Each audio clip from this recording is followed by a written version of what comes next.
Hello guys, Rahul Sipra ব্লগে স্বাগতম।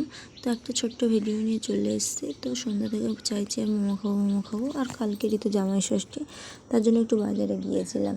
তো বাজার থেকে বর বললাম মোমো খাবো, তার জন্য একটু মোমো নিয়েছে। তো আমি মোমোগুলো এখন প্লেটে ঢেলে নিচ্ছি, তারপর আমরা খাবো দুজনে মিলে। স্যুপটা বাড়িতে ঢেলে নেবো। আর তোমরা তো ভালো করেই জানো আমি ক্যামেরাও ধরতে পারি না, স্ট্যান্ডে ফোনও রাখতে পারি না, তার জন্য ভিডিওটা বাজে হয়।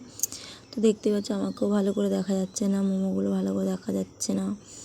তো তোমরা একটু কমেন্ট করে জানিও যে আমি কিভাবে ক্যামেরা ধরবো, কিভাবে কি করব, তাহলে তোমাদের জন্য ভালো ভালো ভিডিও দিতে পারবো আমি। না হলে এরকমই ভালো খারাপ ভিডিও দিয়ে আমি আর কোনো দিনই আগাতে পারবো না। তোমরা যদি সাপোর্ট করো আমি তো আগাতে পারবো।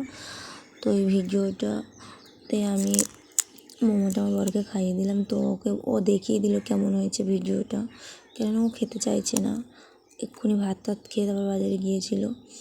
তো মোমো খেতে তো আমার খুবই ভালো লাগে। কার কার ভালো লাগে অবশ্যই কমেন্ট করে জানিও। তো আমি মোমোগুলো সব একা একা খেতেই লাগলাম। তো আমার ভিডিও কার কার ভালো লেগেছে কিন্তু অবশ্যই জানাবে, কমেন্ট করবে আর একটা শেয়ার করে দেবে। আজকে ভিডিওটা এই পর্যন্ত, এর বেশি করলাম না, শুধু রাত্রে মোমো খাওয়ার ভিডিও করলাম। তো এখন টাটা, বাই বাই।